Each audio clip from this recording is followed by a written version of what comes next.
दोस्तों, स्वागत है आप सभी का एक बार फिर से लक्ष्य क्लासेस के नेशनल ऑर्गेनाइजेशन प्रोग्राम में। जैसा कि हम इस प्रोग्राम में भारत के प्रमुख संगठनों एवं संस्थाओं के विषय में जानकारी लेते हैं, तो आज का जो हमारा विषय है वो भारत निर्वाचन आयोग से संबंधित है, यानी इलेक्शन कमीशन ऑफ इंडिया। तो आगे की बात करें इससे पहले जल्दी से लाइक कर दीजिए, शेयर कर दीजिए अपने दोस्तों के बीच में लक्ष्य क्लासेस को, और ज़्यादा से ज़्यादा लाइक कीजिए, सब्सक्राइब कीजिए जिन लोगों ने अभी तक सब्सक्राइब नहीं किया है। तो चलते हैं आज के अपने टॉपिक पर। तो आज हम बात करेंगे इलेक्शन कमीशन ऑफ इंडिया की, भारत निर्वाचन आयोग, जो कि एक कॉन्स्टिट्यूशनल बॉडी है। कॉन्स्टिट्यूशनल बॉडी यानी कि एक संवैधानिक संस्था है जिसका निर्माण संविधान के अनुसार किया गया है, यानी जब से हमारा संविधान बना है तो उसी के अकॉर्डिंग इसका निर्माण किया गया है, और यानी कि इसे कभी बाद में नहीं जोड़ा गया, ये शुरुआत से ही संविधान में सम्मिलित रहा है। तो ये एक संवैधानिक संस्था है जो कि स्वायत्त संवैधानिक संस्था के रूप में कार्य करता है। तो इसकी अगर हम बात करें यहाँ पर, तो भारत निर्वाचन आयोग, जिसे चुनाव आयोग के नाम से भी जाना जाता है,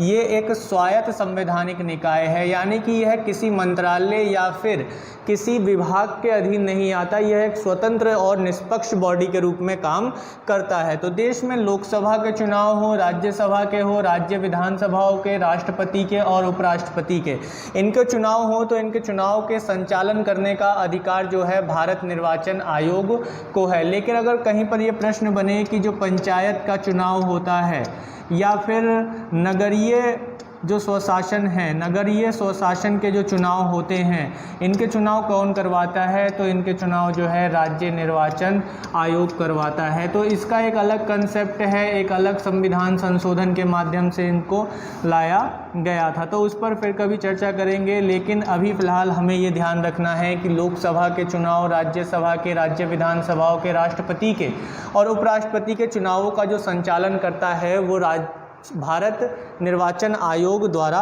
उसका संचालन किया जाता है, उसकी देखरेख की जाती है। इसके अतिरिक्त भारतीय संविधान का भाग 15, कौन सा भाग? भाग 15 चुनाव आयोग से संबंधित है, जिसमें चुनावों के संचालन के लिए एक आयोग की स्थापना करने की बात की गई है। यानी कि संविधान के भाग 15 में, किसमें? भाग 15 में चुनावों के संचालन के लिए एक आयोग की स्थापना के विषय में बात की गई है कि एक आयोग होगा जो चुनावों का संचालन करेगा, जो संविधान के भाग 15 में स्थित है या निहित है। इसके अतिरिक्त अगर हम बात करें तो जो संविधान है, संविधान का अनुच्छेद 324, कौन सा अनुच्छेद? 324 से 329 तक, 324 से 329 तक चुनाव आयोग और उसके सदस्यों की शक्तियों, कार्य, कार्यकाल, पात्रता आदि के विषय में बताया गया है, जो कि संविधान के किस भाग में है?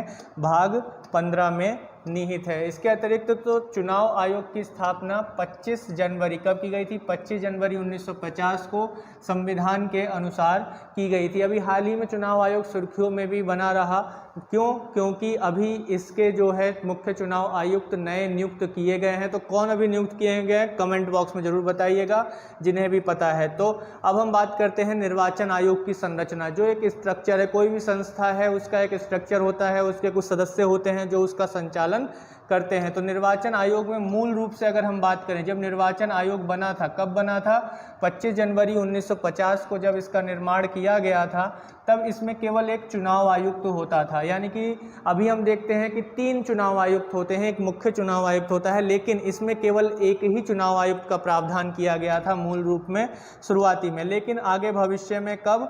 16 अक्टूबर 1989 में, यानी कि 1989 में, 16 अक्टूबर 1989 में इसे 3 सदस्यीय आयोग के रूप में बदल दिया गया, 3 सदस्यीय संस्था के रूप में अधिसूचित कर दिया गया। राष्ट्रपति ने एक अधिसूचना जारी की और इसे 3 सदस्यीय एक निकाय के रूप में, एक बॉडी के रूप में स्थापित कर दिया। अब बात एक ये भी रही कि बाद में 1991 तक ये एक बार फिर से, कुछ समय बाद 16 अक्टूबर 1989 के बाद ये 3 सदस्यीय हो गया, लेकिन कुछ समय बाद ये फिर से 1 सदस्यीय हो जाता है। फिर उसके बाद 1 1 अक्टूबर 1991 को ये एक बार फिर से 3 सदस्यीय संगठन के रूप में बदल जाता है। तो हालांकि कुल मिला के हम ये कह सकते हैं कि अभी जो हमारा निर्वाचन आयोग है, भारत निर्वाचन आयोग है या चुनाव आयोग है, वो कितने सदस्यीय आयोग है? 3 सदस्यीय आयोग के रूप में काम करता है, जिसमें एक मुख्य निर्वाचन अधिकारी होते हैं जिसकी नियुक्ति राष्ट्रपति द्वारा की जाती है, तथा अन्य जो 2 चुनाव आयुक्त होते हैं उनकी नियुक्ति भी कौन करते हैं? भारत के राष्ट्रपति करते हैं। इसके अतिरिक्त अगर हम बात करें तो इनके कार्यकाल की, तो कार्यकाल 6 वर्ष या 65 वर्ष जो भी आयु तक होता है, जो भी इन दोनों में पहले हो वहाँ तक इनका कार्यकाल रहता है, या फिर कार्यकाल 6 वर्ष पूरा हो जाए या फिर 6 वर्ष पूरा होने से पहले 65 वर्ष की आयु प्राप्त कर लें तो ये रिटायर हो जाते हैं। तो यानी जो भी पहले हो उसके अनुसार जो है इनका कार्यकाल होता है। तो ध्यान रखना है हमें, कार्यकाल 6 वर्ष या 65 वर्ष होता है।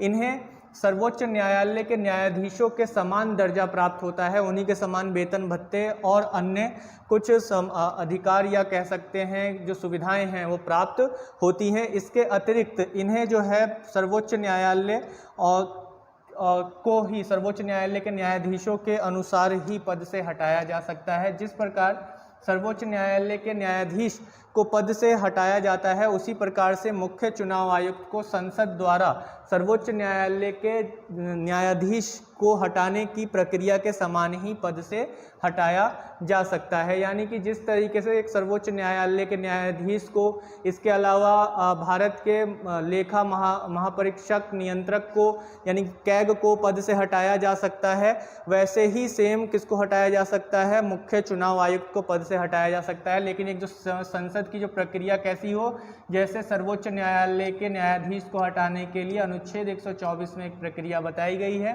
उसी प्रक्रिया के अनुसार ही इनको भी पद से हटाया जा सकता है। यानी कि इनको पद से हटाना आसान नहीं है, संसद में एक प्रॉपर एक प्रक्रिया को लेकर आना पड़ता है। तो इसके अतिरिक्त अगर हम बात करें निर्वाचन आयोग की संरचना को अभी हमने देखा, इसके अतिरिक्त जो मुख्य तथ्य हैं कि इसका जो कार्य है, इसके जो कार्य हैं कि इसका सबसे महत्वपूर्ण कार्य क्या है कि आम चुनाव या उपचुनाव कराने के लिए समय समय पर, आम चुनाव या उपचुनाव कराने के लिए समय समय पर चुनाव कार्य तय करना है। तो यहाँ पे आप लोग हेडिंग लिख सकते हैं निर्वाचन आयोग के कार्य, ठीक है।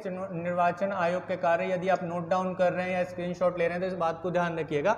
यहाँ पर क्या होगा, निर्वाचन आयोग के अब हम कार्य देख रहे हैं। तो इसका सबसे महत्वपूर्ण काम क्या है कि आम चुनाव या उपचुनाव करवाए जाना, इसका जो है एक अन्य महत्वपूर्ण कार्य है। इसके अतिरिक्त बात करें तो ये निर्वाचक नामावली तैयार करता है, यानी वोटर लिस्ट तैयार करता है कि कौन कौन लोग वोट डालने के योग्य हैं, उनकी नामावली तैयार करता है। इसके अतिरिक्त मतदाता पहचान पत्र ये जारी करता है, यानी कि जो आपका वोटर आईडी कार्ड होता है उसको भी कौन जारी करता है? निर्वाचन आयोग ही उसे जारी करता है। इसके अतिरिक्त देखें तो ये राजनीतिक दलों, किसको? राजनीतिक दलों को मान्यता प्रदान करता है कि भाई कोई पार्टी राष्ट्रीय स्तर की है, राज्य स्तर की है, क्षेत्रीय स्तर की है, तो उसको कौन मान्यता प्रदान करता है? वह भारतीय निर्वाचन आयोग उसे प्रदान करता है। और उनसे संबंधित जो विवाद होते हैं, मुद्दे होते हैं, उनको निपटाने का और उन्हें चुनाव चिन्ह भी कौन आवंटित करता है? निर्वाचन आयोग आवंटित करता है। यानी कि किसी भी पार्टी का कोई एक चिन्ह होता है तो वो कौन देगा चिन्ह? वह भी भारत निर्वाचन आयोग ही प्रदान करेगा। इसके अतिरिक्त यह राजनीतिक दलों